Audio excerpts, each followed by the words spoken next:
Sapagkat tayo, ang Diyos, ang banal na Espiritu, ay lagi kang pinapaalalahanan, Pastor, anak, mali yan. Huwag mong gawin yan.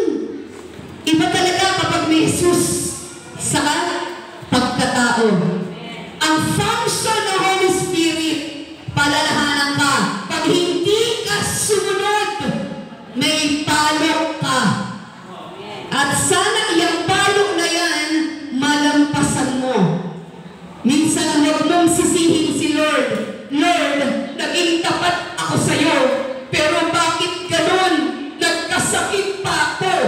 Hindi nagkulang ang ating banal na Espiritu. Mula nang tinanggap mo si Lord, lagi siya nagfa-function dyan. Ikaw lang, hindi mo tinidinig. At naumiiral sa atin ang laman. Ang nabubuhay sa laman, mamamatay sa laman. Ang nabubuhay sa Espiritu, nabubuhay lalo sa Espiritu. Hallelujah. Kaya huwag nating piliin na maliit na bagay na susubukan ang integridad natin sa harapan ng ating Panginoon. Tapos, hihingi ka ng pabor, pwede naman. Kung pagsisihan mo yung kasalanan na yan, if you confess your sin, He is faithful and just to forgive our sins and cleanse us from all our unrighteousness. At gagawin niyang parang snow ang ating mga kasalanan. Alam ni Lord, yung pala naman pwede pala ako mag-sorry. Gawa, ulit ako ng kasalanan. Total naman, pwede mag-sorry na mag-sorry. You cannot mock God. Hindi po tayo palaging alam na alam ni Lord kapag niloloko mo lang siya. Sapagkat si Lord nauna na sa buhay mo. Alam ni Lord kapag siya ay tunay mo minamahal. Kung naging banal ka na ng Diyos, sabihin mo sa katabi mo, huwag tumikim ng kasalanan. Huwag tumikim ng kasalanan. Ang kasalanan naman, pagsisinungaling at pagpatay ng tao, parehong kasalanan. Maliit o malaki, pilido niyang kasalanan. Kaya huwag natin ipahintulot yan. Pastora naman, hindi man tayo perfecto. Sabi sa akin po ng mentor ko, bago ka matulog, kailangan mag-repent ka. Mag-repent before you sleep.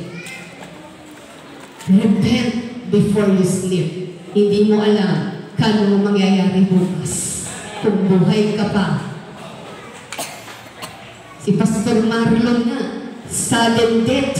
Ang lakas-lakas. Akala ko nga ako mauna. Dahil ako yung nagkasakit ng stage 4 cancer. Akala ko ako yung mararatay at matagal mong talagang tatayo. Sa lahat ng bagay na pinapagawa ni Lord, bigla man ang madaling araw ng alas 6 ng umaga, Pastor Lord, si Pastor Marlon, pinapayagan mo na bang tubuhan? Teka muna, bakit tubo agad? Umiyak na kami ng umiyak mag-iina nun. Bakit tubo agad? Dahil yung kanyang dugo pumutok na sa kanyang utak because of high blood. Kapatid, mula nung ako po ay pumalit bilang senior pastor ng Journey Church Philippines, ang sabi ko, Monday will be the rest day of all the pastors. Ang Monday po ay itinatalaga ko pahinga ng mga pastor upang you have the time for your health and you have the time for your family and you have the time to rest.